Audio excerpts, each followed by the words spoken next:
Finally Diwali की छुट्टियों के बाद हम लोग वापस काम पे लौटे हैं और इसी चक्कर में थोड़ा सा डिले भी हो गया। बट मुझे लगता है आप सभी लोगों ने अपनी दिवाली एंजॉय करी होगी और बहुत सारे काम होते हैं, तो इसीलिए मैंने थोड़ा सा डिले ले लिया और इसी वजह से इस हफ्ते का जो मॉक टेस्ट है उसको भी मैंने थोड़ा सा रिशेड्यूल कर दिया, नेक्स्ट वीक होगा, क्योंकि तुम लोग भी एंजॉय कर सको। और यहाँ देखने को भी मिला, ये जो मैंने 7th मॉक टेस्ट लिया था उसमें केवल 36 पार्टिसिपेंट ही बैठे। और क्योंकि मुझे लगता है कि ज़्यादातर लोग व्यस्त रहे होंगे कहीं ना कहीं। एंड इस पूरे टेस्ट का जो एवरेज था वो 18.71 मार्क्स निकल के आया। कॉन्ग्रेचुलेशन टू अवर टॉपर्स, जो भी टॉप 5 रैंकर थे उनको मैंने यहाँ पर उनकी लिस्ट जारी कर दी थी। तो आज इस लेक्चर में डिस्कस करेंगे। अच्छा अच्छा ये मॉक टेस्ट था और मुझे लगता है अगर आप मॉक टेस्ट ही सारे देख लेते हो ना ढंग से, अगर मॉक टेस्ट की स्टडी कर लेते हो तो बहुत सारे क्वेश्चंस आपको रिपीटेबल मिल जाएंगे अदर एग्जाम्स में। ठीक है, तो स्टार्ट करते हैं आज का लेक्चर।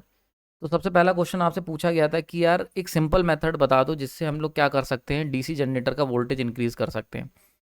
तो अगर हम यहाँ पर देखते हैं जितने लोगों ने इस क्वेश्चन का आंसर दिया उसमें से अगर हम लोग देखें कि जो आउटपुट आया था नेट, तो यहाँ पे देख सकते हो लगभग मोर देन 75% लोगों ने इसका आंसर सही दिया है। मतलब मैक्सिमम लोगों को ये ऑप्शन पता था और सिंपल भी था। तो अगर वोल्टेज की बात करते हैं किसी भी जनरेटर के अंदर ईजी, तो वो डायरेक्ट प्रोपोर्शन होता है, एक तो फ्लक्स पर डिपेंड करता है और दूसरा स्पीड पर डिपेंड करता है। ठीक है, तो अगर आपको ई जनरेटेड वोल्टेज बढ़ाना है तो सिंपल सा तरीका है कि या तो फ्लक्स को बढ़ा दो या फिर स्पीड को बढ़ा दो। अब फ्लक्स को बढ़ाना इतना आसान नहीं है, स्पीड को बढ़ाया जा सकता है। तो यहाँ पर अगर हम ऑप्शन चेक करें तो एयर गैप की फ्लक्स डेंसिटी कम कर दो, ये तो बिल्कुल ही गलत है। Increase the speed of rotation, ठीक है। Decrease the speed of rotation, गलत। Increase the length of the armature, कोई मतलब नहीं है। तो यहाँ पर अगर हम देखें तो B1 is the correct option. बहुत ही सिंपल क्वेश्चन था ये, ठीक है, ज़्यादातर लोगों ने सही करा है। नेक्स्ट क्वेश्चन पूछा गया था कि यार no load rotational losses electrical machine में, ये मैंने देखा कि 75% लोगों ने इसका आंसर गलत दिया है, निगेटिव करा है। ठीक है, तो यहाँ पर एक बात समझो, यहाँ पर पूछा गया था, ये क्वेश्चन मैंने इसीलिए डाला था, क्वेश्चन सिंपल है लेकिन इसमें एक टर्म दिया हुआ है नो लोड रोटेशनल लॉसेस। तुमसे नो लोड लॉसेस नहीं पूछ रहा है, आपसे नो लोड रोटेशनल लॉसेस पूछ रहा है। समझ में आ रही बात? ये मैक्सिमम लोगों ने नो लोड के ऊपर ज़्यादा ध्यान दे दिया और उन्हें लगा कि no load plus rotational losses की बात हो रही है। यहाँ पर केवल बात हो रही है नो लोड रोटेशनल लॉसेस की। तो अगर हम बात करते हैं जब भी कोई मशीन रोटेट करती है तो दो तरीके के लॉस होते हैं, फ्रिक्शन एंड विंडेज लॉसेस। तो रोटेशनल लॉसेस जो होते हैं ये लोड पे वैसे भी डिपेंड नहीं करते, तो it is basically the frictional and the windage losses. तो A1 is the correct option. ठीक है, समझ में आ रही बात? है मैक्सिमम लोगों ने गलती कहाँ करी, मैक्सिमम लोगों ने या तो इस पे कर दिया कि स्टेटर कोर में हो रहा होगा फ्रिक्शन, और अरे स्टेटर और रोटर कोर के लॉसेस जो होंगे वो नो लोड लॉसेस में आते हैं, है ना।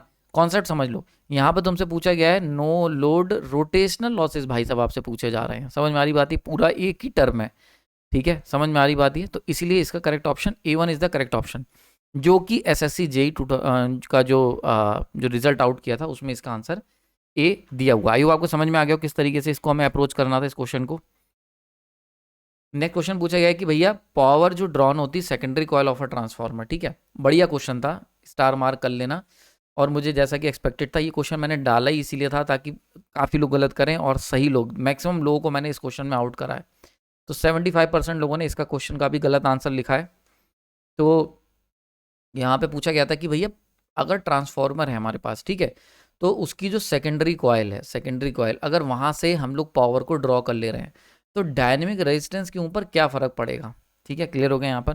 तो आपको पता है कि भाई ट्रांसफार्मर जो होता है जनरली, अगर हम इस क्वेश्चन को देखो अप्रोच कैसे करना है, जनरली जो ट्रांसफार्मर होता है एट नो लोड, जब कोई लोड नहीं लगा होता है तो वहाँ पर जो भी पावर कंज्यूम कर रहा होता है वो प्योरली की प्योरली, मतलब अगर हम बात करते हैं प्रैक्टिकल ट्रांसफार्मर में लोगे, बट उस प्रैक्टिकल ट्रांसफार्मर में जो भी करंट जा रहा होता है I0, उसका मेजर पोर्शन जो होता है वो मैग्नेटाइजिंग कंपोनेंट होता है और बहुत ही मिनिमम अमाउंट का जो पोर्शन होता है वो कोर लॉस कंपोनेंट में होता है। यानी कि मेजॉरिटी में जो पावर कंज्यूम हो रही है वो उस कॉइल को एनर्जाइज करने में जा रही है, यानी कि प्योरली रिएक्टिव पावर है।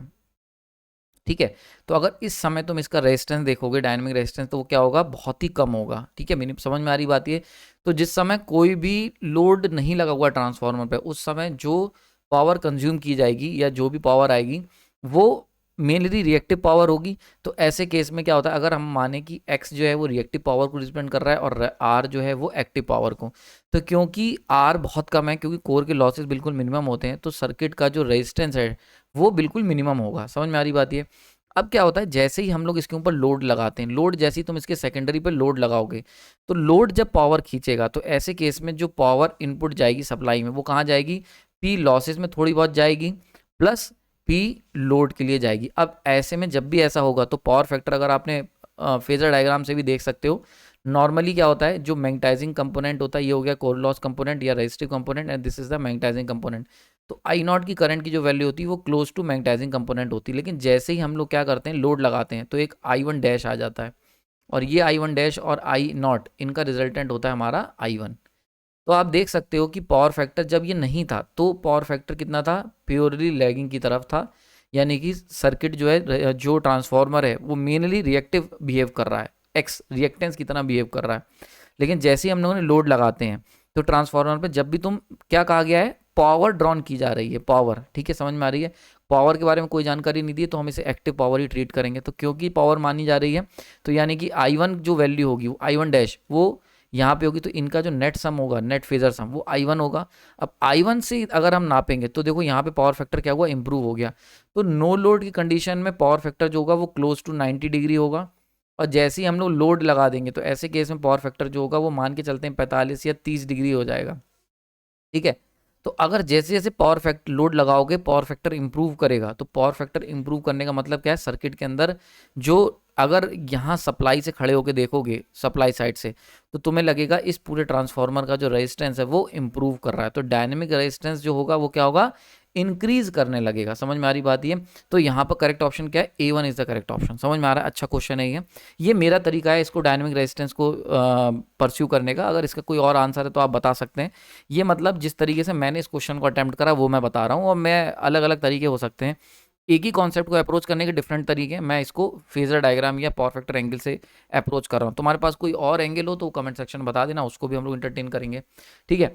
तो यहाँ पर क्या होगा, A1 is the correct option, ठीक। क्यों, क्योंकि नो लोड के केस में प्योरली, अगर कोई बंदा यहाँ से खड़े होकर देखेगा ट्रांसफार्मर को, तो उसे क्या लगेगा कि नो लोड के केस में प्योरली रिएक्टिव पावर जा रही थी, यानी कि transformer will act as an inductor. लेकिन जैसे ही इसके ऊपर सेकेंडरी पर लोड लगा दिया गया, now it will act as an R plus x, यानी कि R X R L circuit की तरह बिहेव करेगा। ये ज़्यादा सही टर्म है, आर एल सर्किट की तरह बिहेव करेगा।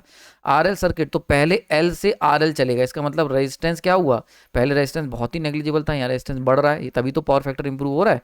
तो यानी कि definitely dynamic resistance will increase. तो A1 is the correct option. थोड़ा सा अच्छा क्वेश्चन था, ठीक है। इसमें अगर कोई किसी को कॉन्फ्लिक्ट है तो कमेंट सेक्शन में अपना पॉइंट ऑफ व्यू जरूर देना, मैं उसको 100% एंटरटेन करूंगा। Thank you.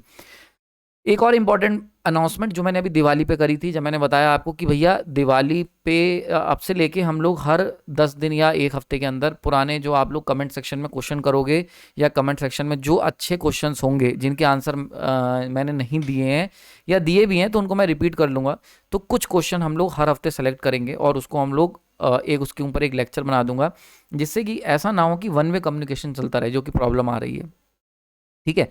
तो आप लोग क्वेश्चंस करें, जो भी आपको डाउट लगता है कमेंट सेक्शन में बताना, उसको हम लोग नेक्स्ट वीडियो में जो भी आपके मन के क्वेश्चंस हैं उसको टैकल करने की कोशिश करेंगे। नेक्स्ट वीडियो मतलब एक हफ्ते में एक बार या 10 दिन में एक बार, क्योंकि उसके लिए प्रॉपर मैं नोट्स तैयार करके ही आपसे डिस्कशन करूंगा। नेक्स्ट यहाँ पे क्वेश्चन पूछा गया है कि भैया एक 400 हर्ट्ज का ट्रांसफार्मर अगर 50 हर्ट्ज पे चलेगा तो उसकी रेटिंग के लिए आप क्या कहना चाहोगे। तो सिंपली याद रखो यहाँ पे कि रेटिंग जो होती है, रेटिंग डायरेक्टली प्रोपोर्शन होती है भैया फ्रिक्वेंसी के, ठीक है। तो यानी कि अगर रेटिंग पहले एस थी, रेटिंग मतलब केवी रेटिंग होती है ना, ट्रांसफार्मर की जो रेटिंग की जाती है वो केवी में की जाती है, आपको पता होगा एपरेंट पावर में। तो उसको हम लोग एस से रिप्रेजेंट करते हैं। तो एपरेंट पावर यानी कि जो रेटिंग है वो डायरेक्ट प्रोपोर्शनल टू है फ्रिक्वेंसी। तो S1 upon S2 equal to F1 upon F2, simple है, सही है। तो मान के चलते हैं पहले S थी और 400 हर्ट्ज पे अब कितनी हो गई है, अब हो गई है S न्यू, नई रेटिंग जो है वो कितनी हो गई 50 हर्ट्ज पे। तो इसको कर दो भैया 5 8 जा, तो S न्यू जो नई रेटिंग होगी वो कितनी होगी, पुरानी वाली यानी कि ओल्ड, इसको ओल्ड लिख लेते हैं, ओल्ड डिवाइड बाई 8, तो 1/8 हो गई है। तो A1 is the correct option. समझ में आ रही बात ये आपका करेक्ट ऑप्शन होगा।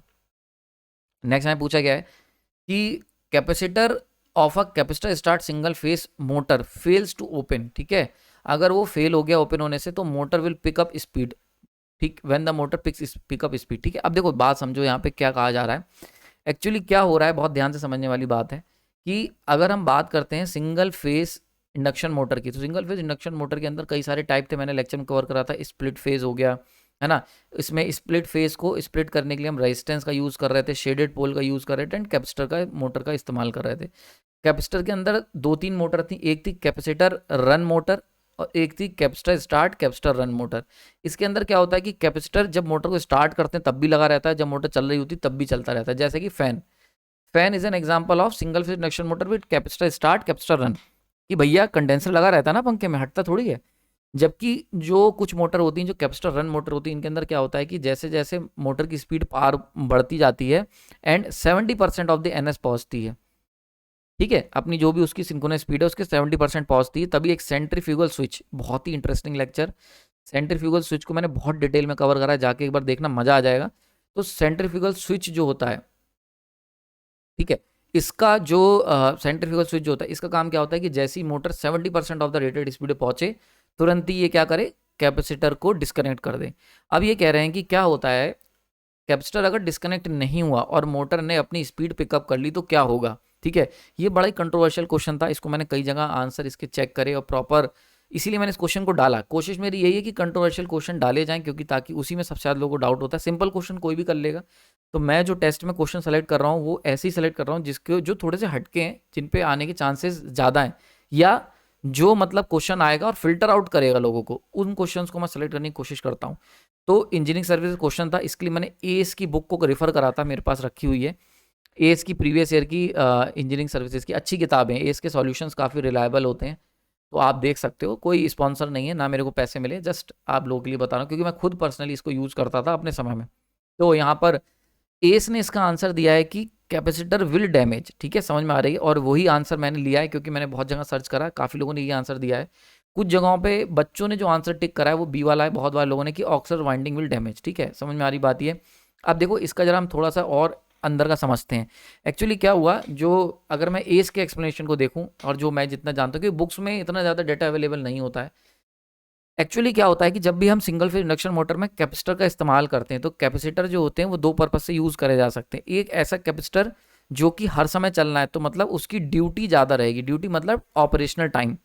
तो एक हो गया जिसका ऑपरेशनल टाइम ज़्यादा रहना है, उस कैपेसिटर का हम लोग इस्तेमाल करेंगे capacitor start capacitor run motor में, कि भैया लगा रहेगा वो, तो पूरी साइकिल जब तक मोटर ऑन रहेगी तब तक वो कैपेसिटर जो होगा वो रन करेगा, काम करेगा। तो एक तो ये हो गया कि कैपेसिटर का भैया ड्यूटी बहुत हैवी है, ठीक है। दूसरा, जो हम लोग कैपेसिटर का इस्तेमाल करते हैं कैपेसिटर रन मोटर में, इस कैपेसिटर की खास बात क्या होती है कि ये कैपेसिटर केवल तब पिक्चर के अंदर काम करेगा जब मोटर 70% से बिलो स्पीड पे होगी, यानी जब स्टार्ट करोगे। तो ये जो कैपेसिटर हम लोग कैपेसिटर रन मोटर में लगा रहे हैं, ये भाई साहब केवल इसीलिए लगाए जा रहे हैं कि भैया वो स्टार्ट करवाना है केवल, समझ में आ रही। तो तुमने किसी की हेल्प ली और तुमने कहा कि भाई तुम बूस्टर हो और बस एक बार मोटर स्पीड पकड़ लेगी तो तुम्हें हटा देंगे, लेकिन अगर तुम उसको लगातार लगाए रहोगे तो ये जो कैपेसिटर्स होते हैं ये शॉर्ट ड्यूटी के लिए होते हैं, और इसीलिए ये कैपेसिटर क्या होते हैं, विल डैमेज, क्योंकि ये बने ही नहीं है लॉन्ग रन के लिए कि इनको तुम लगातार यूज़ करते रहो। तो ये एक्सप्लेनेशन दिया हुआ है, जो मैंने जितने भी एक्सप्लेनेशन मैंने देखे इस क्वेश्चन के, तो C1 is the correct option as per their application. समझ में आ रही है। दो लोग भी इसका आंसर बी लगा रहे हैं, तो मुझे लगता है उसके पीछे रीज़न ये हो सकता है, उन्हें लगा हुआ कि क्योंकि वाइंडिंग जो है आपकी ऑक्सिलरी वाइंडिंग जो होती है वो शॉर्ट रेटिंग के लिए बनी होती है, बिकॉज ऑक्सिलरी वाइंडिंग को हम लोग हर बार डिस्कनेक्ट कर देते हैं। तो ऐसे केस में क्या होगा, अगर ये लगी रह जाएगी तो इसके अंदर हीट अप होकर ये जल सकती है, ऐसा आई थिंक उनके पीछे इसका रीज़न हो सकता है कि auxiliary winding will be damaged, जो लोगों ने बी ऑप्शन लगाया है, ठीक है। लेकिन अगर मैं बात करूं जो मैंने आंसर सर्च करे, तो मेरे आंसर जितने भी मैंने सर्च करे मैक्सिमम आंसर सी ही दिए हुए थे, ठीक है। तो आप इसको एक बार देख लेना, थोड़ा सा कंट्रोवर्शियल क्वेश्चन है और ये क्वेश्चन फिल्टर आउट क्वेश्चन की तरह काम करेगा जब भी पेपर में आएगा, ठीक है। आई होप समझ में आ गया होगा। आपका कोई और अगर थॉट है इसके पीछे वो मेरे को कमेंट सेक्शन में बता देना, उसको हम लोग अलग से चर्चा करेंगे। नेक्स्ट क्वेश्चन की बात कर लेते हैं। सिंपल क्वेश्चन था, ये पूछा गया था कि भैया एक 1.8 अगर स्टेप एंगल है 4 फेज स्टेपर मोटर का, टोटल 40 टीथ हैं, ठीक है, 8 पोल्स हैं स्टेटर के, तो number of rotor teeth motor में कितने होंगे, ठीक है। सिंपल यहाँ पर ये पूछा गया था।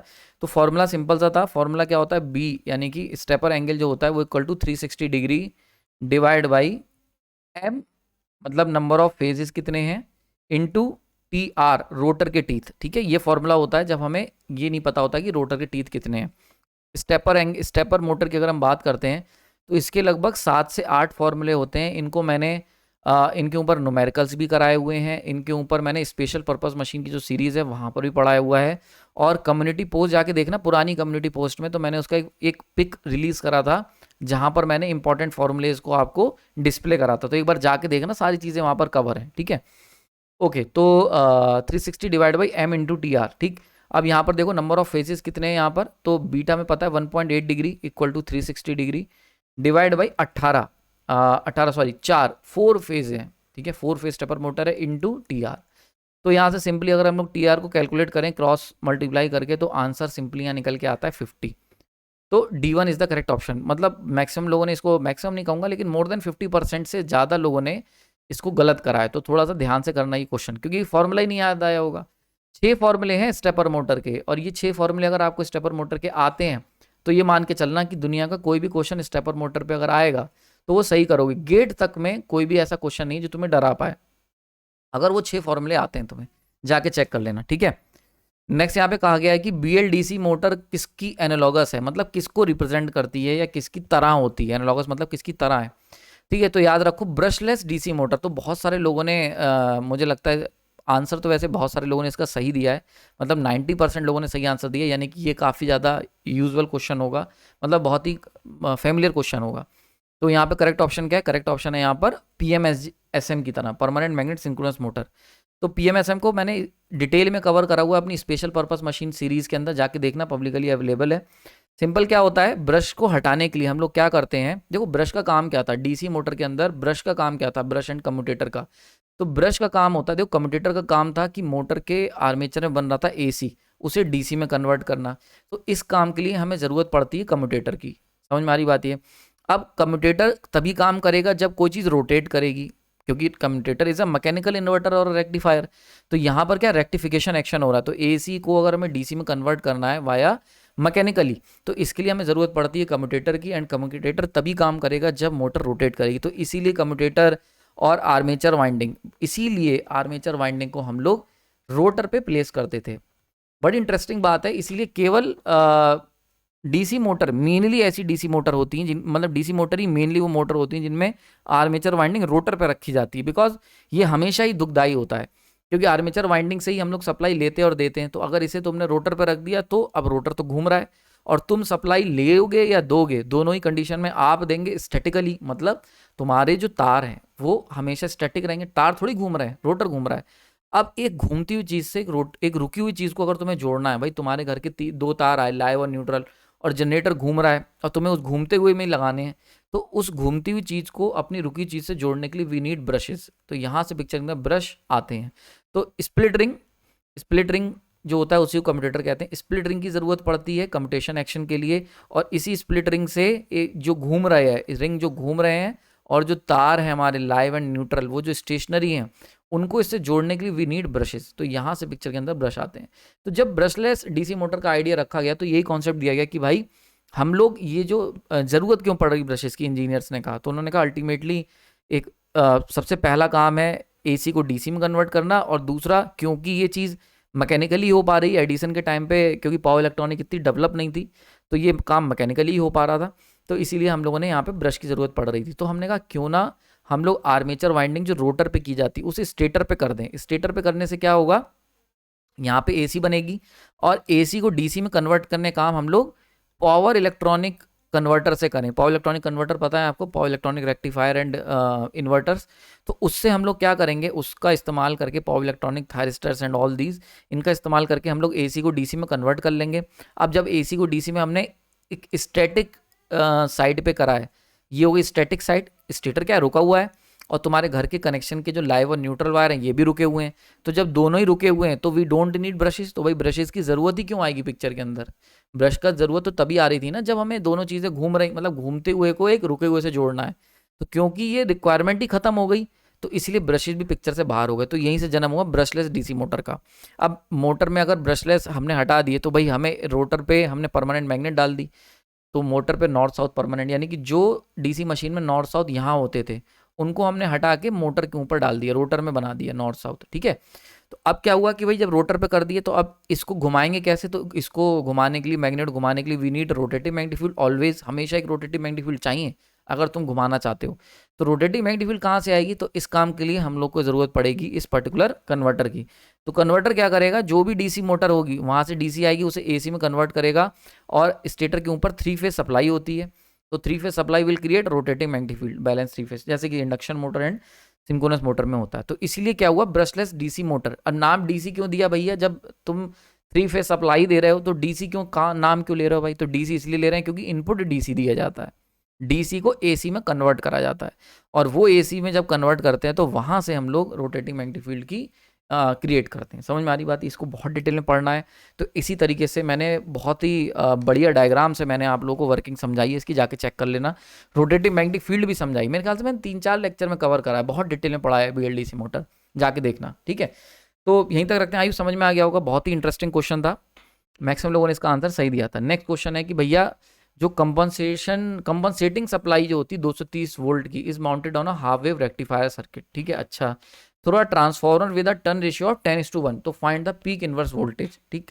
तो ये कह रहे हैं कि पीक इनवर्स वोल्टेज बता दो, ठीक है। तो mounted on a half wave rectifier through, अच्छा ठीक है, हमने सप्लाई दी 230 वोल्ट की, और ये किससे दी गई है, ट्रांसफॉर्मर के थ्रू दी गई है हमें कन्वर्टर पे, ठीक है। This is the particular rectifier, half wave rectifier, ये क्या है, हाफ वेव रेक्टिफायर। तो ट्रांसफॉर्मर का रेशियो कितना, 10:1, 10:1 का मतलब अगर 230 दोगे तो यहाँ पर कितना पहुंचेगा, 230 डिवाइड बाई 10, यानी कितना वोल्टेज पहुंच रहा है भैया आपका, 23 वोल्ट पहुंच रहा है, 23 वोल्ट पहुंच रहा है वोल्टेज, ठीक है। क्लियर हो गया यहाँ पर। अब देखो यहाँ पर 23 वोल्ट पहुंच रहा है, तो देखो आपको एक बात पता होनी चाहिए, मैं सिंपली बता दे रहा हूँ, कुछ इंपॉर्टेंट चीज़ें नोट कर लेना। जब भी हम बात करते हैं हाफ वेव रेक्टिफायर की, तो हाफ वेव रेक्टिफायर में जो आरएमएस वोल्टेज होगा वो कितना होगा, उसका Vm/√2 होगा, Vm/2, sorry, half wave rectifier है ना, तो Vm/2, ठीक है। जो आउटपुट होगा हाफ वेव रेक्टिफायर का, उसकी बात कर रहा हूँ। डीसी कितनी मिलेगी हमें इसमें, डीसी मिलती है Vm/π, ठीक। रिपल फैक्टर कितना होता है, रिपल फैक्टर इसका होता है 1.21, ठीक है। पीक इनवर्स वोल्टेज वो इसमें कितना मिलता है, वो मिलता है हमें Vm, ठीक। क्लियर हो गया। यहाँ पर आउटपुट फ्रिक्वेंसी कितनी मिलेगी, क्योंकि अगर इसके अंदर हम दे भेजेंगे हाफ वेव रेक्टिफायर है, तो एक बार ये आएगा, देन ये, फिर ये, हाफ वेव रेक्टिफायर तो यही होगी ना, आधी वेव को ही कन्वर्ट करेगा एसी को डीसी में। आउटपुट कितना देगा, तो आउटपुट जो हमें मिलेगा एफ फ्रिक्वेंसी का मिल रहा है भाई, सप्लाई आ रही है एफ फ्रिक्वेंसी की, तो फ्रिक्वेंसी का मतलब होता है कि कितनी देर बाद सेम वेव फॉर्म रिपीट हो रही है।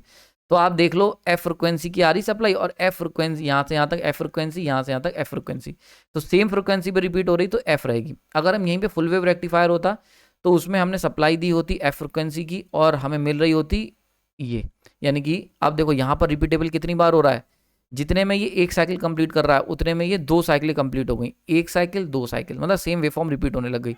तो इसकी फ्रिक्वेंसी अगर एफ है तो इसकी फ्रिक्वेंसी कितनी हो गई, 2f हो गई। समझ में आ रही बात ये। तो output frequency half wave rectifier की बात हो रही है तो एफ रहेगी। फॉर्म फैक्टर कितना रहेगा, फॉर्म फैक्टर 1.57 रहेगा, ठीक है। एंड एफिशिएंसी कितनी रहेगी, एफिशिएंसी 40.5% रहेगी। ये सारे डाटा नोट कर लेना। इसका जो कंप्लीट पिक है, मतलब ये जो ठीक है, full wave rectifier, centre tap, full wave rectifier, bridge and half wave rectifier, उनकी ये सारी वैल्यू जो है, इसको मैं टेलीग्राम ग्रुप में शेयर कर दूंगा। टेलीग्राम ग्रुप ज्वाइन कर लो। मैंने प्लान करा है कि टेलीग्राम ग्रुप जो हमारा होगा उसके अंदर हम लोग क्या करेंगे, जितने भी इंपॉर्टेंट ये इस तरीके की फॉर्मूलाज हैं, जितने इंपॉर्टेंट फॉर्मूलाज हैं, ये इंपॉर्टेंट पिक्स हैं, उनको वहाँ पे शेयर कर देंगे। वो पिक्स आप डायरेक्टली, मतलब पिक मतलब चार्ट टाइप के, जो तुम्हारे किसी एग्जाम को क्रैक आउट करने के लिए हेल्पफुल रहेंगे।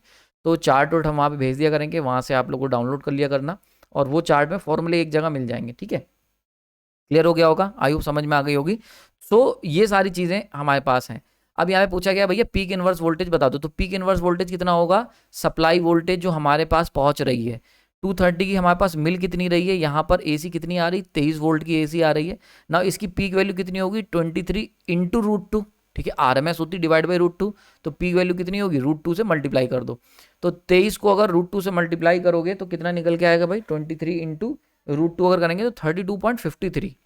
तो D1 is the correct option, ठीक है। समझ में आ गई बात, ये D1 is the correct option. Okay, काफी लोगों ने गलत करा था, इसलिए इसको ध्यान से आपको समझाया। देखो सिंपल इसमें ट्रिक क्या थी, एक तो तुम्हें ये पता होना चाहिए पीक इनवर्स वोल्टेज कितना होता है इसका, तो मैंने अभी बता दिया Vm होता है। दूसरी बात Vm कितना होगा, तो क्योंकि ट्रांसफार्मर लगा हुआ है 10:1, तो जो सप्लाई वोल्टेज 230 था वो हमें कितना मिलेगा, 23 वोल्ट मिलेगा। इसका पीक वैल्यू, इसकी पीक वैल्यू कितनी होगी, 23 इंटू √2, सिंपल। तो आंसर आ जाएगा 32.53। D1 is the correct option, ठीक है। नेक्स्ट यहाँ पे पूछा गया है कि रिपल फैक्टर और एफिशिएंसी। देखो अब ये जो मैंने अभी तुम्हें चार्ट बताया ना, इसी के सारे क्वेश्चन मैंने इस बार डाले थे कि देखो ये तुमने सही करा यार मैक्सिमम लोगों ने, ठीक है।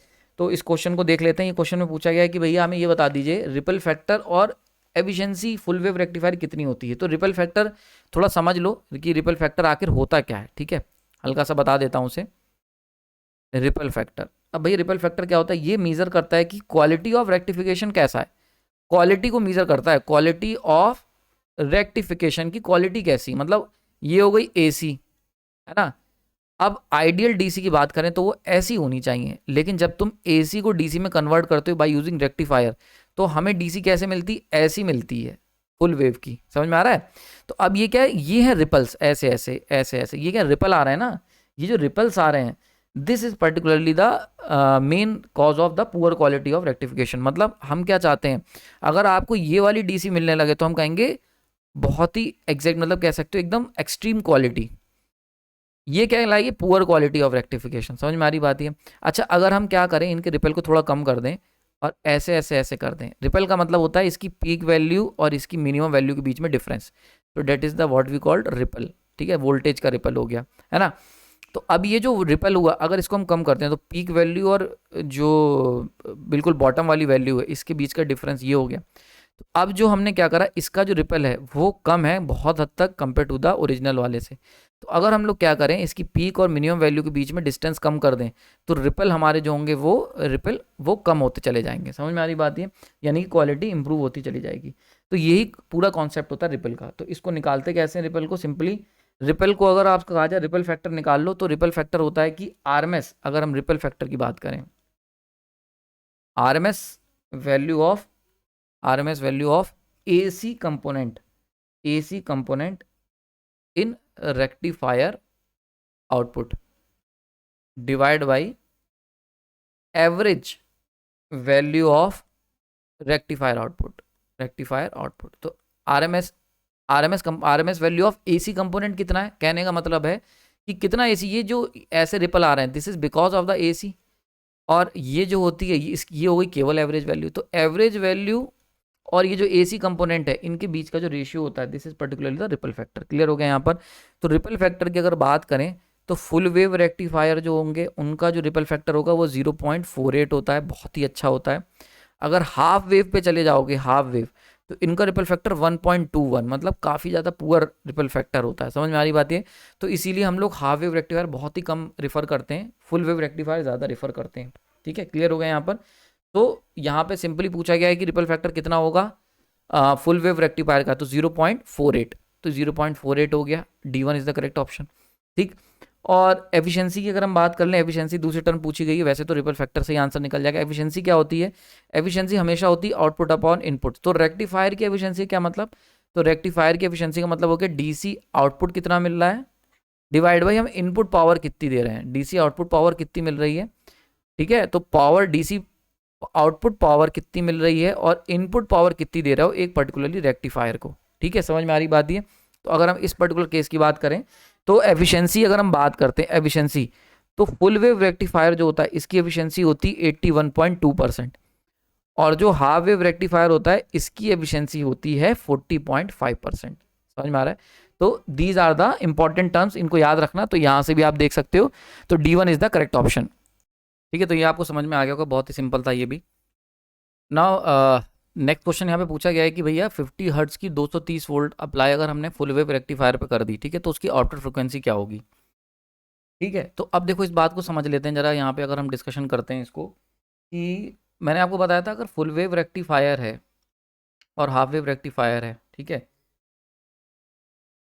हाफ वेव रेक्टिफायर के अंदर जो आउटपुट फ्रिक्वेंसी थी वो हमने बताया था वो कितनी थी, f थी, और जो फुल वेव रेक्टिफायर के अंदर आउटपुट फ्रिक्वेंसी थी वो थी 2f। ठीक है, ये चीज़ हम लोगों ने डिस्कस करी थी। यहाँ पे देख सकते हो कि जितनी देर में एक नॉर्मल सप्लाई साइकिल एक साइकिल अपनी कंप्लीट कर रही है अगर 50 हर्ट्स में f, तो ये उतने में 2 साइकिल रिपीट हो जा रही हैं सेम, तो मतलब इसकी जो फ्रिक्वेंसी होगी वो कितनी हो गई, 2f हो गई।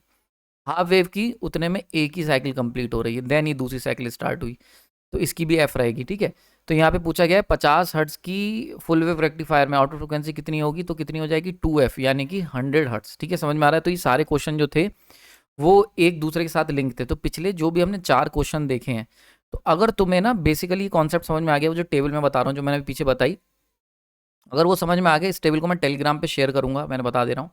हमारा ज्वाइन कर लें, फ्री टेलीग्राम ग्रुप है जो ऑफिशियल वाला है, उसको ज्वाइन कर लो।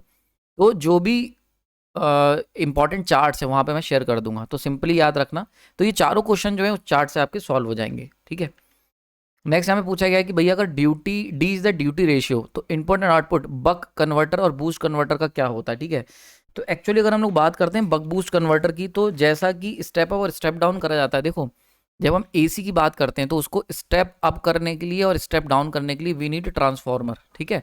ट्रांसफार्मर से हम ये काम करते हैं। वहीं पर यही सेम काम जब डीसी के साथ करते हो तो हमें बक बूस्ट कन्वर्टर की ज़रूरत पड़ती है, ठीक है, डीसी टू डीसी कन्वर्टर, ठीक है। तो अब यहाँ पर बात करी जा रही है, तो बक कन्वर्टर जो होता है वो स्टेप डाउन करता है, और बूस्ट कन्वर्टर जैसा कि नाम है वो बूस्ट करता है डीसी वोल्टेज को, ठीक। तो बक के केस में वी आउटपुट कितना होता है, वी आउटपुट होता है तुम्हारा we input into D duty cycle, और बूस्ट के केस में वी आउटपुट कितना होता है 1/1 माइनस डी वी इनपुट। समझ में आ रही बात है, क्लियर हो गया यहाँ पर। और वहाँ पे डी क्या है, D is the duty ratio, D तुम्हारा ड्यूटी रेशियो है, और इसकी जो वैल्यू होती है वो टी ऑन, कितनी देर तक ऑन रही cycle, divide by T of, ठीक है, कि मतलब हमने कितनी देर तक थायरिस्टर को ऑन रखा। तो मान के चलते हैं ये पूरी साइकिल है, इस पूरी साइकिल के अंदर यहाँ तक हमने एससीआर को, अपना थायरिस्टर को ऑन रखा, और ये ऑफ पीरियड था। तो टोटल टी, टोटल हो गया यहाँ से यहाँ तक का टाइम पीरियड, ये हो गया ऑन टाइम। तो जो ड्यूटी रेशियो डी होगा वो कितना होगा, T on divide by T, ठीक है, क्लियर होगा यहाँ पर। So that is the duty ratio, ठीक है। तो यहाँ पर करेक्ट ऑप्शन क्या होगा, तो C1 is the correct option. काफ़ी हद तक लोगों ने सही करा था। नेक्स्ट यहाँ पे बताया गया कि भैया प्योर साइनसोइडल वेवफॉर्म जो होती है उसके अंदर क्रेस्ट फैक्टर और फॉर्म फैक्टर कितना होगा, ठीक है। तो जरा दोनों को समझ लेते हैं। तो क्रेस्ट क्रेस्ट फैक्टर जो होता है वो बेसिकली होता है maximum value divide by RMS value, ठीक है। Maximum value divide by RMS value होता है। क्रेस्ट फैक्टर का मेन पर्पस क्या होता है, ये पता करना कि किसी भी साइकिल के अंदर जो पीक और इम्पल्सेस कितने आ रहे हैं। जैसे मान के चलते हैं, अगर हम इसकी बात करें, ठीक है, क्लियर हो रहा है यहाँ पर। तो ये एक सिंपल साइकिल है, वहीं पर अगर इसके अंदर क्या हो रहा है, ये होगी इसकी मैक्सिमम वैल्यू हो गई, है ना।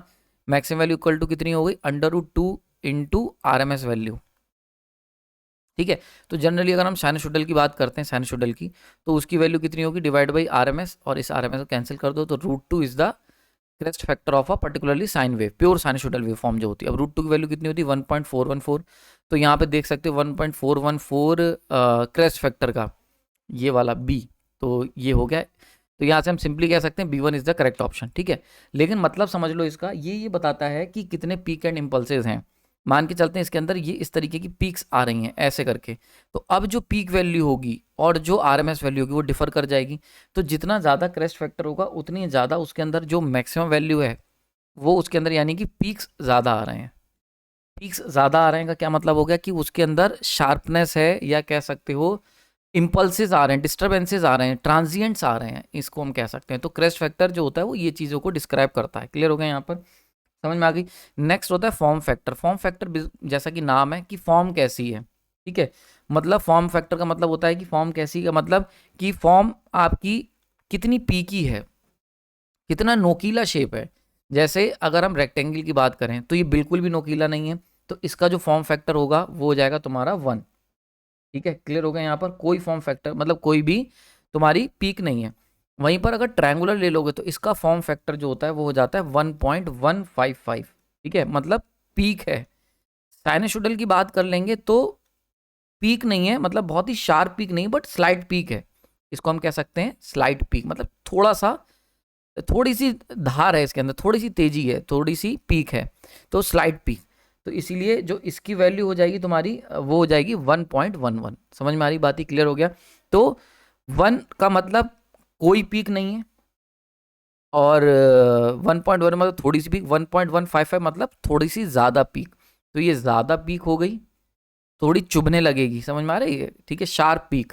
ये स्लाइट पीक, ठीक है, ब्लंट पीक भी कह सकते हैं इसे। जैसे वो होता है ना कि चाकू की धार ब्लंट हो गई, तो ये ब्लंट पीक हो गई, और ये हो गई कोई पीक ही नहीं है, ठीक है। क्लियर हो गया यहाँ पर, फ्लैट। तो फॉर्म फैक्टर का फॉर्मूला समझ लो, ये जो सारी चीज़ें कही जा रही हैं वो क्या होता है, RMS value divide by average value, ठीक है, क्लियर हो गया यहाँ पर। तो ये बताता है RMS अपॉन में एवरेज वैल्यू। क्लियर हो गया यहाँ पर, आई होप आपको समझ में आ गया होगा। तो यहाँ पर B1 is the correct option. Next यहाँ पूछा गया है कि भैया पावर डिसिपेट बता दी 25 ओम के रेजिस्टर में कितनी होगी। मैक्सिमम लोगों ने इसका आंसर सही करा था। बहुत ही सिंपल है, जब भी आपको ऐसा दिखे combination current source parallel with resistance, तो सिंपली इसे क्या करो, वोल्टेज सोर्स में कन्वर्ट कर लो, बहुत इजीली हो जाएगा। वोल्टेज सोर्स करेंगे तो ये हो गया वोल्टेज सोर्स, और ये रेजिस्टेंस 10 ओम का सीरीज में। V इक्वल टू IR होता है, तो 5 × 10 इक्वल टू 50 वोल्ट। ठीक है, ये हो गया सेटअप। यहाँ पे कितना है, 25 ओम का है,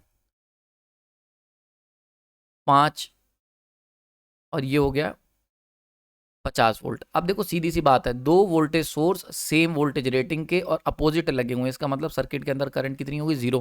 क्यों? क्योंकि इस पूरे सर्किट के अंदर अगर हम KVL लगाएंगे तो वोल्टेज का जो नेट पोटेंशियल डिफरेंस है वो 0 आ गया, तो करंट कितनी फ्लो करेगी, 0 करंट फ्लो करेगी। तो A1 is the correct option, सही है।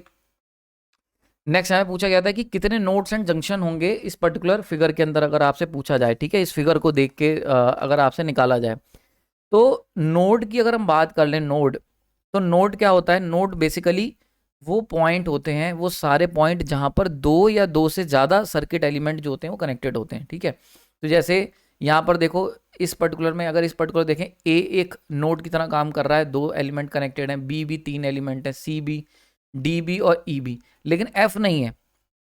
F क्यों नहीं? क्योंकि F में देख लो केवल एक एलिमेंट आपका जुड़ा हुआ है, तो F से और E के बीच में अगर हम ध्यान से देखें कोई एलिमेंट नहीं जुड़ा हुआ है, तो सिंगल यहाँ से F और A के बीच में सिंगल एक एलिमेंट जुड़ा हुआ है, तो it will not act as an node. समझ में आ रही बात ये? तो नोड का आपका सिंपल सा मतलब क्या हुआ कि ऐसा पॉइंट जहां पर 2 या 2 से ज्यादा सर्किट एलिमेंट कनेक्टेड होंगे।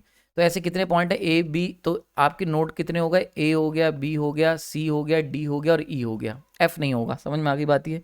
नेक्स्ट हम बात कर लेते हैं यहाँ पर जंक्शन क्या होता है। जंक्शन, तो जंक्शन के लिए कहा जाता है पॉइंट जहां पे 3 या 3 से ज्यादा ब्रांचेस मिल रही हों। तो जैसे ये वाला पॉइंट देखो, इसमें एक ब्रांच, 2 ब्रांच, 3 ब्रांच मिल गई। ठीक है, ठीक, तो B एक पॉइंट हो गया जहां पर 3 ब्रांच मिल रही हैं, वहीं पर E एक पॉइंट हो गया जहां पर 3 ब्रांच मिल रही हैं, 1 2 3 ब्रांच, सही है। तो 3 या 3 से ज्यादा ब्रांच मिलेंगी, तो यहाँ पे जंक्शन कितने हो गए, जंक्शन आपके हो गए आपके B एंड E, मतलब तिराया, जैसे हम होते हैं ना जनरल टर्म्स में बोलते हैं कि चौराया हो गया या तिराया हो गया, ये हो गए तुम्हारे जंक्शन। और जहां पर 2 ऐसे सड़कें मिली हैं जहां पे इधर भी घर है और इधर भी एलिमेंट्स हैं, वो कहलाएगा नोड। ठीक है, समझ में आ रही बात है? तो इस तरीके से हम सिंपली याद रख सकते हैं। तो 5 और 2 ये 2 ऑप्शन है, तो A1 is the correct option. ठीक है, आई होप आपको समझ में आ गया होगा। नेक्स्ट यहाँ पूछा गया कि भैया ओपन सर्किट वोल्टेज जो है अक्रॉस द लोड 30 वोल्ट है। ठीक है, लोड के अक्रॉस 30 वोल्ट है, टर्मिनल वोल्टेज ड्रॉप जो है वो 20 वोल्ट है, जब लोड हम लोग 15 ओम को कनेक्ट करते हैं। ठीक है, अब देखो इसको ड्रॉ कर लेते हैं। ठीक है, तो मान के चलते हैं ओपन सर्किट वोल्टेज, तो हमें नहीं पता क्या है, एक वोल्टेज सोर्स है V। ठीक है, और उसका कुछ इंटरनल रेजिस्टेंस होगा R इंटरनल, और यहाँ पे है हमें सर्किट। तो ये कह रहे हैं ओपन सर्किट वोल्टेज जो होता है वो कितना मिलता है, 30 वोल्ट मिलता है, 30 वोल्ट जब ये ओपन सर्किट है। इसका मतलब V इक्वल टू 30 वोल्ट हो गया, क्योंकि ओपन सर्किट वोल्टेज जो होता है वो सप्लाई वोल्टेज के बराबर ही होता है, हम लोग जानते हैं। तो V 30 हो गया। अब कह रहे हैं टर्मिनल वोल्टेज जो होता है वो 20 वोल्ट रह जाता है जब हम लोग 15 ओम का रेजिस्टेंस कनेक्ट करते हैं। ठीक है भैया, तो ये 30 हो गया। हमें ये नहीं पता अभी भी R इंटरनल कितना है, लेकिन जैसे ही हमने इसके अक्रॉस एक RL कनेक्ट करा, तो हमें जो टर्मिनल के वो अक्रॉस वोल्टेज मिला वो 20 वोल्ट का मिला, 20 वोल्ट। ठीक है, यानी कि दिया हमने 30, आउटपुट में मिल रहा है 20, तो 10 वोल्ट यहाँ ड्रॉप हो गया इस रेजिस्टेंस के अक्रॉस। ठीक है, what is the internal resistance of the source पूछा गया है when the load connect to 15 ohm. अब RL की वैल्यू कितनी दे रखी है, 15 ओम दे रखी है। क्लियर हो गया? यहाँ पर इतनी चीज क्लियर हो गई, कोई दिक्कत नहीं होनी चाहिए। ओपन सर्किट टर्मिनल्स, ठीक है, what is the internal resistance of the source. Okay, ठीक, अब ये पिक्चर में आपके सामने आ गई पूरी कहानी, कोई दिक्कत नहीं होनी चाहिए यहाँ पर। ठीक है, अब देखो एक बात समझ लो यहाँ पे कि ये कह रहे हैं कि जब हमने क्या करा है, 15 ओम का रेजिस्टेंस इसके अक्रॉस कनेक्ट कर दिया 15 ओम का। ओके, तो यहाँ पर हमें मिला 20 वोल्ट। अच्छा, करंट देखो कहीं दे रखा है, ओपन सर्किट करंट नहीं दे रखा, आई थिंक, है ना। करंट की कोई जानकारी नहीं दी कि करंट कितना होगा। ठीक है, तो जरा आप देखते हैं, इसको सॉल्व कर लेते हैं। ठीक है, तो अब देखो सबसे पहले बात समझो, यहाँ पे अगर 20 वोल्ट मिल रहा है और रेजिस्टेंस 15 है, तो इस पर्टिकुलर पार्ट में करंट कितना फ्लो कर रहा होगा, तो I equal to V divide by R, 15, 5 4 ज़ा 20, 5 3 ज़ा 15, यानी कि 4/3 एम्पेयर करंट फ्लो कर रहा है इस सर्किट के अंदर। तो अगर 4/3 एम्पेयर करंट इस सर्किट में फ्लो कर रहा है, तो क्योंकि सर्किट में सब सीरीज में है तो सेम करंट फ्लो करेगा, है ना। तो I इक्वल टू 4/3, तो simply R internal equal to कितना हो जाएगा, इसके अक्रॉस वोल्टेज ड्रॉप कितना हो रहा है 10 वोल्ट का, डिवाइड बाई करंट कितनी फ्लो कर रही है 4/3, यानी कि 4 × 3। ठीक है, समझ में आ गई बात है। तो इसको सॉल्व कर लोगे, सिंपली आंसर निकल के आ जाएगा 7.5 ओम। क्लियर हो गया, यहाँ पर कोई दिक्कत ही नहीं होनी चाहिए। तो 7.5 ओम जो होगा वो इंटरनल रेजिस्टेंस होगा यहाँ पे। तो D1 is the correct option. Simply समझ में आ रहा है। तो देखो ये कैसे करा, एक ट्रिक इसमें थी, बस आपको ये पता करना था कि यहाँ पे वोल्टेज कितना ड्रॉप हुआ 20 वोल्ट, इंटरनल रेजिस्टेंस 15 ओम, तो बस यहाँ से करंट निकल गई और बाकी सारी चीजें सॉल्व हो गई। इसी तरीके से देखो एक क्वेश्चन ये लिया है, ऐसे क्वेश्चन गेट में यार बहुत आते हैं, या ए के एग्जाम्स में काफी क्वेश्चन देखने को मिलते हैं। इंजीनियरिंग सर्विसेज में आया था। इस क्वेश्चन में सिंपल ये याद रखना होता है कि ये एक बंद डब्बा है, इसके अंदर हमें नहीं पता क्या है। तो इस बंद डिब्बे के अंदर हम ये मान के चल सकते हैं कि एक कोई वोल्टेज सोर्स होगा और साथ में एक कोई रेजिस्टेंस होगा इंटरनल, हमें नहीं पता। ठीक है, तो इधर रखा है कि भैया करंट जब जीरो था, करंट जीरो का मतलब हो गया ओपन सर्किट। तो अगर ये ओपन सर्किट था तो 20 वोल्ट हमें टर्मिनल पे मिल रहा था, ये हो गया टर्मिनल वोल्टेज। यानी कि अगर हम बात करें करंट जीरो का मतलब क्या है कि यहाँ पर कुछ नहीं लगा हुआ है, यहाँ पर कुछ नहीं लगा हुआ है। तो सिंपली ये नेटवर्क है और यहाँ पर अगर कुछ नहीं लगा है तभी तो करंट जीरो होगा। तो यहाँ पे हमें कितना मिल रहा है, वही सेम जैसा भी पीछे करा, तो टर्मिनल वोल्टेज कितना मिल रहा है 20 वोल्ट। तो यानी कि इसकी वैल्यू हो गई 20 वोल्ट। ठीक है, उसके बाद कह रहे हैं कि जब रेजिस्टेंस जीरो है तो हमें 10 एम्पेयर करंट मिल रहा है। रेजिस्टेंस जीरो मतलब जब इसे शॉर्ट कर दिया है तो हमें 10 एम्पेयर करंट देखने को मिल रहा है। तो यहाँ से आर इंटरनल निकाल लो, R internal equal to V divide by I, यानी कि यहाँ पे आ गया 2 ओम। तो अब हमें पता चल गया कि इस नेटवर्क के अंदर जो वोल्टेज सोर्स है वो 20 वोल्ट का वोल्टेज सोर्स लगा हुआ है बैटरी, और इंटरनल रेजिस्टेंस उसका 2 ओम का इंटरनल रेजिस्टेंस है। ये चीज़ हमें इतनी पता चल चुकी है अब तक। अब ये कह रहे हैं अगर हम लोग 3 ओम का यहाँ पे रेजिस्टेंस लगा दें तो करंट की वैल्यू कितनी होगी। सिंपल है, तो I equal to V divide by R, 3 2 5 हो गया, 5 4 20 हो गया। ठीक है, क्लियर हो गया यहाँ पर। तो 4 ampere is the correct option, C1 is the correct option. बहुत ही सिंपल क्वेश्चन था, आइयो समझ में आ गई होगी। ट्रिक केवल इतनी है, मतलब 50% से ज़्यादा लोगों ने इसको गलत करा है। ठीक है, तो हल्के में मतलब it is a filter out question. इसमें दिमाग केवल इतना ही लगना है कि नेटवर्क के अंदर आपको एक वोल्टेज सोर्स एज्यूम करना है और एक उसका इंटरनल रेजिस्टेंस एज्यूम करके इस क्वेश्चन को सॉल्व करना है। ठीक है, क्लियर हो गया। नेक्स्ट यहाँ पे क्वेश्चन पूछा गया है कि 10 एम्पेयर का करंट फ्लो कर रहा है सर्किट में विद 30 डिग्री का एंगल, ठीक है, लैग कर रहा है 30 डिग्री के एंगल के साथ। तो 10 ampere with 30 degree angle lag. ठीक, तो मान के चलते हैं, अच्छा एक मिनट पूरा पढ़ लेते हैं।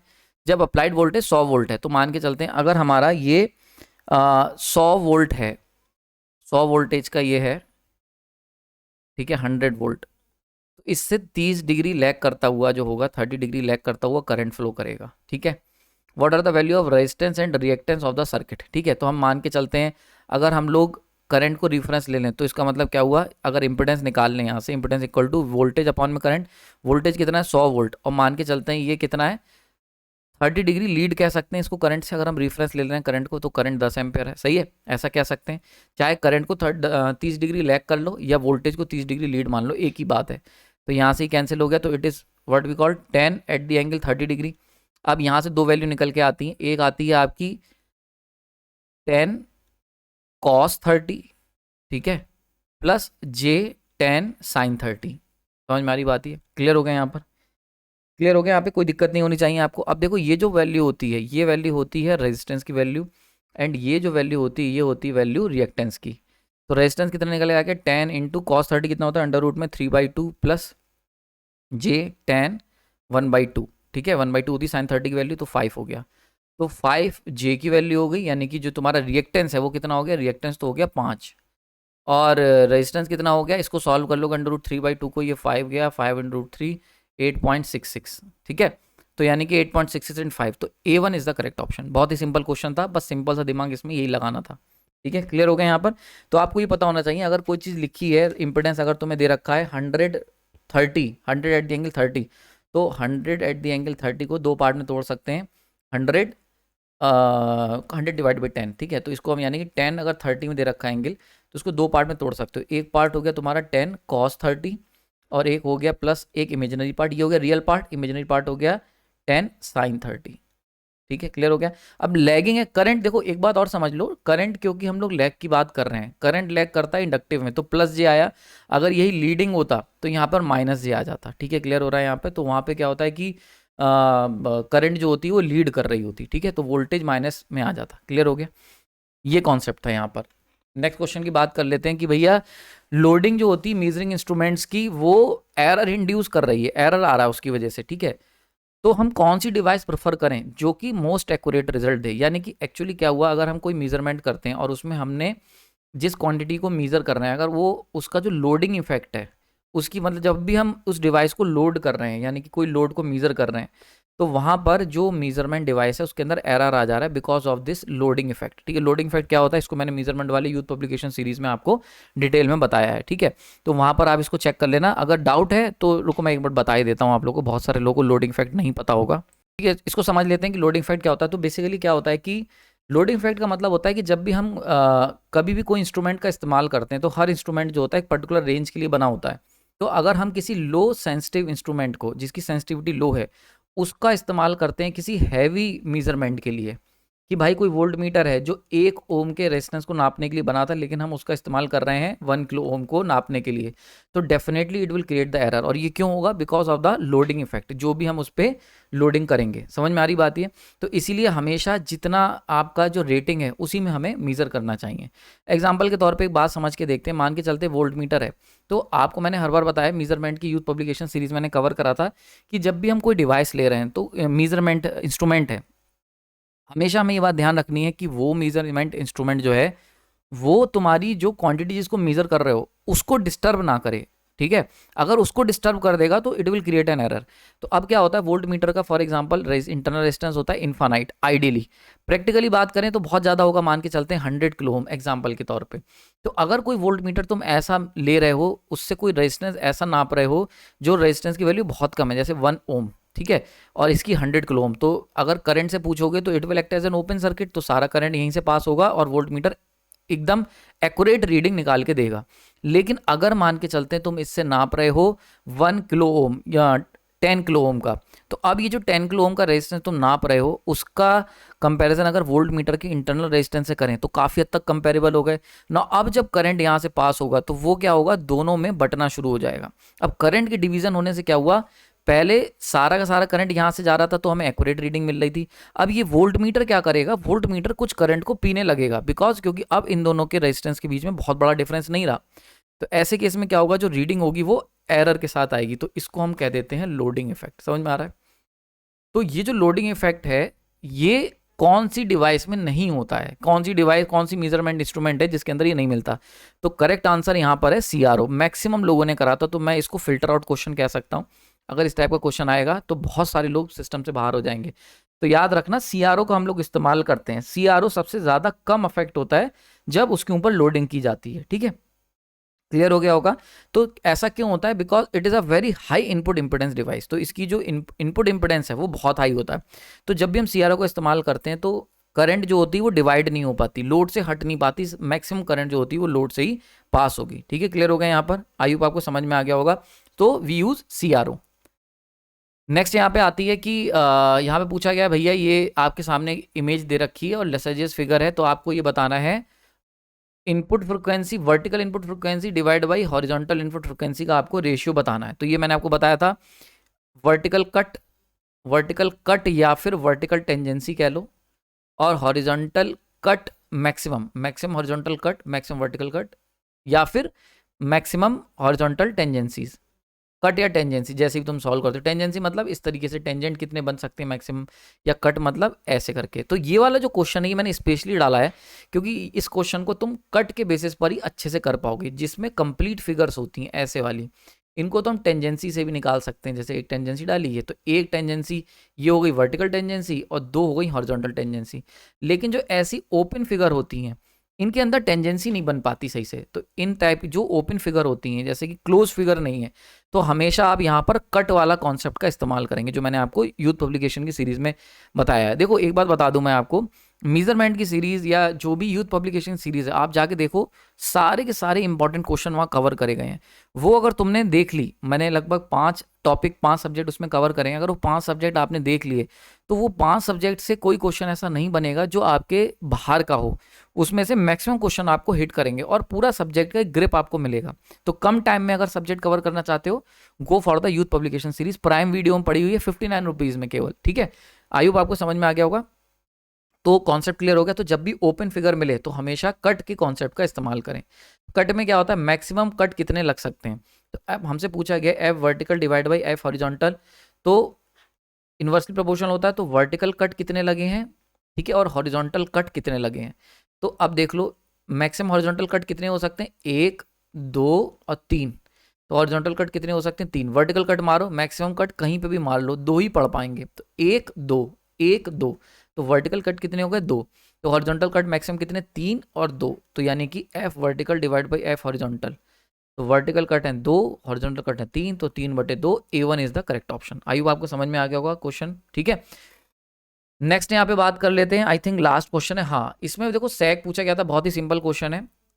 न्यूमेरिकल मैंने इस टाइप का उठा लिया क्योंकि कई बार ये पेपर में आया हुआ है, कई एग्जाम्स में पूछा गया है। सेक पूछा गया है, सिंपल फॉर्मूला क्या होता है, WL² divide by 8T। T होती है तुम्हारी टेंशन, ठीक है, और वेट होता है, वेट कितना, वेट होता है पर मीटर, पर मीटर का वेट होता है, लेंथ होती है मीटर में, एंड टेंशन जो होती है वो केजी में होती है, ठीक है। क्लियर हो गया यहाँ पर। तो वेट आपका कितना होगा, केजी पर मीटर में वेट होता है। तो वेट कितना दे रखा है, 612 केजी पर 1000 मीटर। तो कितना हो गया, 0.612 केजी पर मीटर वेट हो गया, सिंपल। तो डब्ल्यू की वैल्यू कितनी होगी, 0.612। तो 0.612 इंटू लेंथ यानी कि स्पैन जो दे रखा है 250 मीटर का दे रखा है, तो 250 इंटू 250 क्योंकि स्क्वायर है, डिवाइड बाई 8 इंटू टेंशन कितनी दे रखी है, 1430। सॉल्व कर लो यार, सिंपल कैलकुलेशन है। इसको सॉल्व कर लोगे तो आई थिंक 3.34 मीटर आंसर आ जाएगा। तो A1 is the correct option. तो आई होप आपको समझ में आ गया होगा। ये अच्छा क्वेश्चन था, सिंपल क्वेश्चन था, लेकिन ये बहुत एग्जाम्स में पूछा गया है। जेई में भी आया है, एई में भी आया है, गेट में भी इस टाइप का क्वेश्चन आया हुआ है, ईएस में भी आया हुआ है, सब जगह इस टाइप क्वेश्चन पूछा गया है। तो यहीं तक रखते हैं। नाउ ये एक बात, अगर आपको इसी तरीके की मॉक टेस्ट आप देना चाहते हो तो prime video super prime join कर लो। प्राइम में आपको केवल वीडियो मिलेंगे, सुपर प्राइम में उन करंट जो वीडियोस पड़े हुए हैं प्राइम में उनके PDF notes plus weekly mock test. देखो एक बात समझ लो, मॉक टेस्ट देना बहुत इंपॉर्टेंट है, क्योंकि अगर मॉक टेस्ट नहीं दोगे तो फील नहीं कर पाओगे। एक्चुअली क्या है कि जैसे आपने वीडियो सॉल्यूशन देख लिया, चलो ठीक है, पर जो 25 मिनट के अंदर ये क्वेश्चन जब सॉल्व करने होंगे ना, तो यही क्वेश्चन डिफरेंट पर्सपेक्टिव को शो करेंगे। मैं हमेशा कहता हूँ, मतलब हमारा करो या ना करो यार, कहीं से कर लो, आप जब भी मॉक टेस्ट दो, मॉक टेस्ट 2 बातें याद रखना। एक तो कंप्लीट सिलेबस का मॉक टेस्ट देना है, केवल हाफ नहीं, मतलब सब्जेक्ट वाइज मॉक टेस्ट मत दो, उसकी इतनी वैल्यू नहीं है। कंप्लीट सिलेबस का मॉक टेस्ट दो, पहली बात। दूसरी बात क्या करना है आपको, जब भी आप मॉक टेस्ट दोगे तो वहां पर जो प्रेशर होता है, तुम प्रेशर में कैसा खेल रहे हो। भाई विराट कोहली प्रैक्टिस नेट पे बहुत ही अच्छा शॉट मार रहा है, क्या करोगे, क्योंकि जैसे ही वो ग्राउंड में पहुंचेगा तो वहाँ नर्वस होगा, वहाँ स्कोर चल रहा होगा, रन रेट चाहिए होगा, वो सारी चीज़ें, और एक तुम रिलैक्स होकर ग्राउंड में खेल रहे हो, दोनों में मतलब प्रैक्टिस नेट पे, दोनों के अंदर बहुत ज़्यादा डिफरेंस है। तो मेरी आपसे यही सजेशन है, मॉक टेस्ट आपको देना इसलिए ज़रूरी है बिकॉज वो जो फील है ना, 25 मिनट के अंदर ये क्वेश्चन करने, यही क्वेश्चन 25 मिनट में, और यही क्वेश्चन तुम्हें पूरे दिन में करने या 1 घंटे में करने, बहुत अंतर आ जाता है यार। तो आपको वो फील लेने के लिए वीकली मॉक टेस्ट देने बहुत ज़रूरी है। तो मेरा ये सजेशन रहेगा कि आप लोग इस वीकली मॉक टेस्ट को दें। 89 रुपीज़ पर मंथ है, कोई बहुत ज़्यादा कॉस्ट नहीं है। आज के अगर आप महंगाई के दौर में देखेंगे तो बहुत ही मिनिमम कॉस्ट मैंने रखे हुए हैं, जिससे मैक्सिमम लोग इसको क्लेम कर सकें। और यार हमें भी थोड़ा सा जो एफर्ट लग रहा है वो ऐसा ना लगे कि मतलब बेकार जा रहा है, ठीक है। तो थोड़ा सा हम लोग, इसलिए हमने इसकी कॉस्ट 89 रखी, बिकॉज आप देख रहे हो 1 घंटे का तो यार इसका डिस्कशन ही होता है। इसको बनाना है मॉक टेस्ट को, उसके पीछे मेहनत लगती है, क्वेश्चन सेलेक्ट करने हैं, फिर उनके आंसर्स तैयार करने हैं, रिजल्ट आउट करना है, वीडियो बनाना है, तो it will take lot of effort. तो इसीलिए मेरा ये सजेशन रहेगा आप लोगों कि आप मॉक टेस्ट ज्वाइन करें, बाकी आपकी जैसी मर्जी, ठीक है। और अगर आपको ओल्ड PDF नोट चाहिए पुराने लेक्चर्स के, तो जस्ट यहाँ से स्कैन करें, 199 पे करें, स्क्रीनशॉट भेजें और ओल्ड PDF का लिंक मैं आपको शेयर कर दूंगा। आपने अपना कीमती समय दिया उसके लिए धन्यवाद। कोई डाउट हो तो कमेंट सेक्शन बताना। तब तक के लिए नेक्स्ट लेक्चर में मिलेंगे। Thank you.